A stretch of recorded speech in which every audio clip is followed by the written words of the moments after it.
Welcome back, everybody, to another episode of Advice from a Call Center Geek, the call center contact center podcast, where we try to give you some actionable items to take back in your contact center, improve the overall quality, improve the agent experience, hopefully improve your customer experience as well. My name is Tom Laird. I'm the CEO of Expedia Interaction Marketing. Expedia is a 600-seat call center outsourcer located here in Erie, Pennsylvania. How's everybody doing? We're going to try something a little bit new today with the podcast. We're just going to go Facebook Live, do the podcast. I'll throw the audio onto the site, and then obviously you guys know I chop up these videos and hopefully create some kind of smaller content as well for those of you who don't have a ton of time to listen to this whole thing. So hopefully this is a kind of a cool way of doing this, just trying to keep things fresh, I guess. Okay, so I think this is a cool episode, and we've done this a couple years ago, and I think it's time things that are actually happening in my contact center, things that I'm dealing with kind of in real life, coming back and it just kind of spurs things to say, hey, I think that this could help a lot of other people here too. So let's do a podcast on it. And this is kind of dealing with confrontation in your contact center, right? A lot of times we have issues that will arise when you're dealing with a lot of people, right? So, hundreds of people, or even if you have a call center of 20 people or 10 people, a lot of different personalities, a lot of ways that people can rub on somebody the wrong way or just say something wrong that maybe spurs something. Same thing with how do we deal with reps that maybe are underperforming and having those kind of conversations. But, I don't want to make this a coaching session. This really, I want to make a when things go wrong, right? When you do have a rep that's maybe having an issue with a supervisor, how do we deal with those confrontations, those conflicts, and I guess even maybe more importantly, how do we avoid them in the first place, right? So there's kind of 5 things that we kind of always look at, and I kind of reference back to. If we ever see like an uptick, right? An uptick of maybe there's some issues kind of happening or boiling over on a team. So I want to kind of hopefully talk to you about some of those today. And hopefully this can at least spur some thoughts in your head of how you can avoid these. But when they do happen, what should you do? Like, what is your policy? What is your procedure when things don't go right? Right. Because again, when you're dealing with a lot of people, things don't always go perfectly. Right. Okay. So the number one thing I think is very basic, right? And it's supervisor, and we call them supervisors. I know some of you guys use team leads, some of you just call center managers. But for us, it's basically the person. I'm defining a supervisor as basically having 15 to maybe 20 people right under them, managing, supervising them. So the number one thing again is supervisor respect, right? Have you done everything you can to make stars out of your middle management, right? I have found that as your middle management goes, your contact center goes. If you have really, really strong supervision and management, right, it's going to take so much pain away from the call center manager, the person that's overseeing everything, right? So your time as a leader of your contact center should not be spent looking at stats of an individual rep or talking to this rep and doing one-on-ones with reps. I think your time should be spent on doing that with the supervisors, with those guys, right? Making them stars, right? And for us, we do ask our middle management, our supervisors, to do a little bit more, to know a little bit more, make sure that they're on time and maybe a little bit early for everything.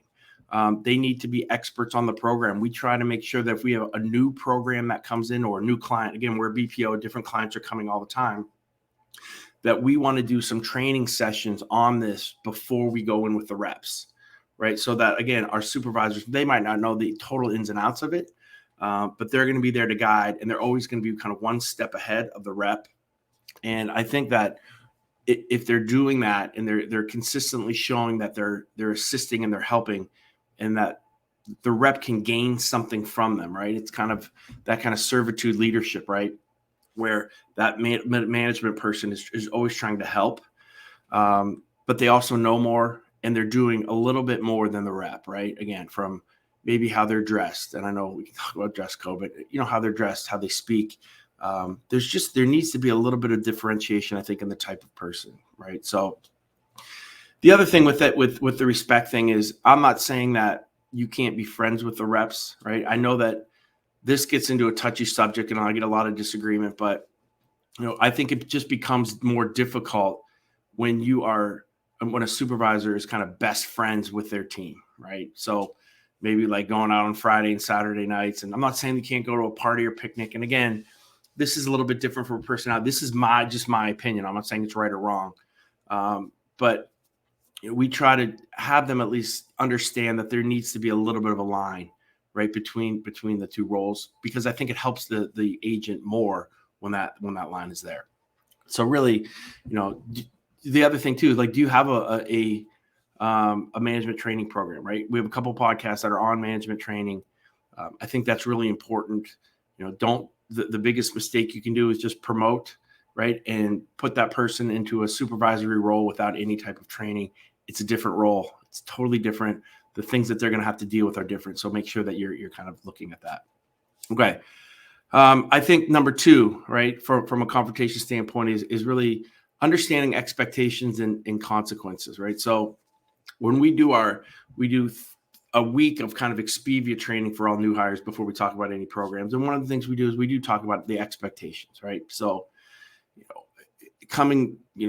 being on time for breaks, being on time for lunch, right? That's not to be a jerk, but we're in a contact center where everything is forecasted out, right, to the 15-minute interval, right? And if we have breaks that are just consistently going longer, it throws everything out of whack, right? So it's not to be a jerk. It's not to be an authoritarian, right? I can't oversay that word. But it's really to just have this thing be managed properly, right? So I think those expectations are really important. So, what is the, understanding all the policies and procedures? I guess that's the biggest thing. You want to make sure then that there is that expectation. And then the word consequence is brutal to me. I don't really like it. I don't really know a better word for it, but what's going to happen if kind of that pact that you guys have that we agree to is broken, right? Because something has to happen. Is it a suspension? Is it a write-up? Is it, how do you do it in your organization, right? But having them understand, if you do X or if you don't do X, Y is going to happen, right? And it's stated ahead of time, right? We've found the best way, because everybody's like, yeah, I kind of get it. We talked about it. The last thing that you want, right, is to have your HR staff, to have you as a leader, be the judge and jury and have everything be subjective when something happens, right? That is a recipe for disaster, because then favoritism comes in. There's a lot of issues then that can arise with that. So making sure, right, that you have expectations, you understand that everyone understands we're on the same page with the consequences. You're not making subjective decisions, when something goes wrong, because again, that's going to cause you a lot of issues. So we call it progressive discipline, right? It sounds terrible. There needs to be better words for this, but basically it's really everything that if this happens, this is exactly what's going to happen. And we test that. Like, that's part of our training, right? So again, there can be no surprises with what's going to happen, and you're treating everybody the same. There's no favoritism, right? There's really no really give or take with that, and everybody kind of understands. I think that's a really important piece of this. All right, so let's talk about when things actually do go wrong, right? So there's an issue, right? Rep says something on Slack. Maybe they're in-house. They say something inappropriate to the supervisor. Tell them to go F themselves, right? Something like that happens, right? So the first thing is, we can't let the situations, linger, right? So a lot of people, right, and you got to know your personality, right? Are you just that non-confrontational type of person, right? Where you might just think, oh, please go away. Please just let it go away, right? That's the worst, right? You almost got to rip the Band-Aid off, right? And so when we have incidents like this, the number one thing is you don't know what happened, right? You're hearing from all these different sources of what happened. So the first thing is call a timeout. Send the associate home for the day. Whether you want to pay him, whether you're not, that's up to you, right? So many bad decisions get made on spur of the judgment on things that we think we've heard, or how we think things really planned out or happened, right? You don't want to do that. Send the rep home. talk to your supervisor, talk to your management.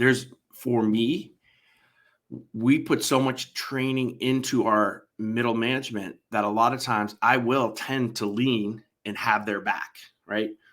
Unless it's been something egregious that they did wrong, right? I'm going into it a little bit jaded, and I'll be perfectly honest, because of all the things that we've done and the track record I have with this person. But I'm going to get statement. We're going to get HR is going to get statements from the supervisor. She's going to talk to anybody that happened around it. If this is a big incident, right? We're going to have a Zoom call with that person at home after they've had a time to relax and chill, kind of get their statement, right? And then talk about it. Be nice and cool and calm, right? And really try to figure out what happened, and then what should be the issues that arise, or what are the consequences, for either one, right? Of what really happened, right? So again, the call center, everybody has opinions and everybody thinks they hear things. You got to be careful and just really sort through and do everything really methodical, and take your time of when bigger incidents happen, when there's something that happens between a rep and a supervisor, or a rep and a rep, right? Where, we got to take that time out, take that break, send people home, right? And then really think it through. So don't let it linger, right? And then be methodical with it, as you're going through from an HR standpoint or from a management standpoint. All right. The other, piece of this is to really get to know your associates. And again, I'm not saying we're going out and we're having drinks on Friday night every Friday, right? But understand, do they have kids? What are their big concerns, right? Is childcare an issue? Is Jimmy's birthday going to be next week? You get to know them at least on a relatively personal level, right? Especially from a supervisory standpoint. I don't think that it should be all business, right? Just log in, your handle time's here, right? You have to be a person with this. Again, these are all people we're dealing with. We're all dealing with different personalities. And I think when you take the time to do some one-on-ones and get to know them, and you can joke with them, right? You again, that goes back to number one, you're building that respect level, right? And the power of me going on Slack and being like, hey, Susie rep, how was Tim's birthday on Saturday? He's 10 years old. I remember when he was just 5 in those pictures you sent. The power that has is really amazing. And it really puts people, I think, in a way that does gain respect. And your organization it's a cultural aspect when you can have that happen. So I think that's really important, as well. And then, kind of one of the other things is that we don't think about, and this is something that a long time ago I read. So this really isn't me. But one of the biggest ways that confrontation and cultural rifts can happen in your contact center is that peers are not managing their peer relationships properly. So how a supervisor talks to a supervisor, even if they're joking or kidding, right? All the reps, all the associates, they pick up on that, right? If a supervisor doesn't like another supervisor and they start to chirp, right? Even maybe to another supervisor, reps hear everything. If they're talking to their team, right? That's going to totally denigrate that one supervisor, right? And it's going to cause a lot of issues and a rift, right? So we actually, kind of train and educate that and at least make them aware, right? From a management standpoint, how we talk to each other, right? What is appropriate conversations? And understanding that if we don't have anything nice to say about somebody, that we just kind of let it go. Talk to me. Maybe we'll put you guys in a little bit different area, right? But it's a really important impact, when you have, the management and how they speak to each other. That's such a huge cultural piece, right? Because if you're allowing somebody in the reps here, a supervisor constantly getting trashed, they're going to think, well, they could be doing that to me. Right. And you don't think about it because it's peer versus peer. It's not like, they're saying it to somebody that they're managing. So that's a huge piece of this too, is how do I talk? Like, I never swear. I really don't yell ever. Right. So there's no reason, right, that if I'm treating you guys like that you shouldn't be treating your peers, treating your reps like that. Right. And that's kind of a top-down cultural aspect thing. Right. So understand that your personality is going to have a big impact in that, right? And that kind of goes again with how are you talking to your peers, or how are you talking to the people that are your direct reports that are dealing with the reps. So Those are some of the things that I think are helpful to me. So again, the respect that your middle management has, have you given them every tool that they can possibly have to be successful, to be respected, right? Are they just a little bit better meaning more prepared, ready for the day, always have the answer, right? Or can find the answer. They need to be a little bit of I say a little bit harder worker than their agents, right?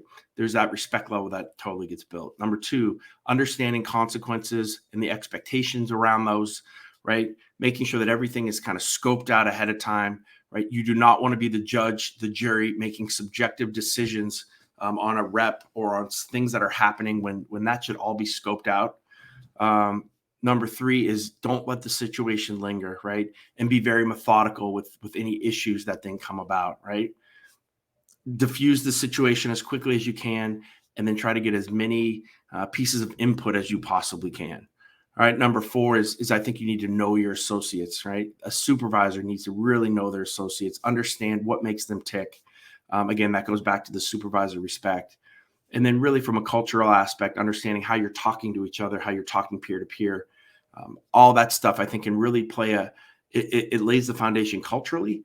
And it also will just take away so many issues, right? When you're dealing with so many people in a contact center environment. So again, that's kind of what I got for you guys today. I hope that helps.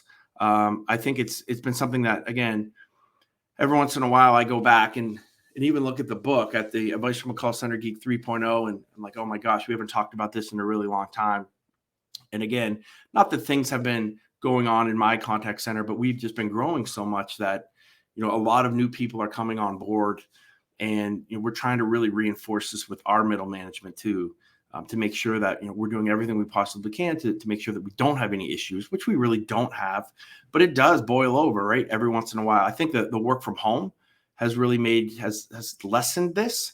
When it comes from a supervisor to an agent, you might have some stupid like Slack things that people say, right, that they take offense to.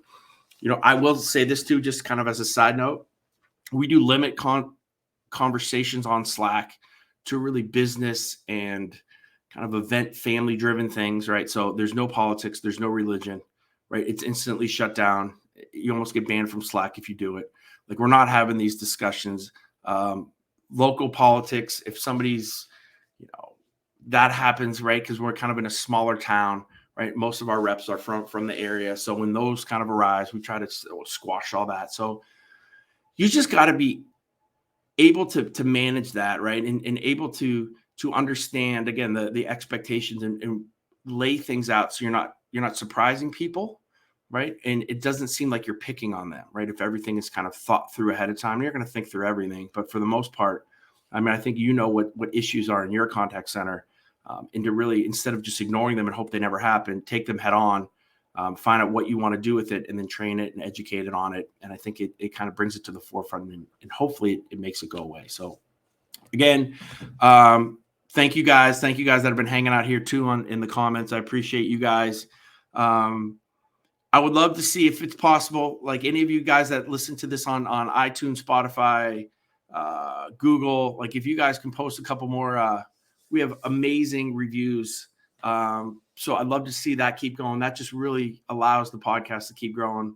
Almost 150,000 downloads. So I love all you guys. Thank you guys so much. I think this is kind of the new way we're going to do it. So we'll just go live, and then I'll have the video, and you guys can watch the video. And then also, obviously we'll have this on all the podcast channels as well. So again, thank you guys very much. Have an awesome Friday. As I'm recording this, it is a Friday the 19th. So have a good one, and I'll talk to you guys next week.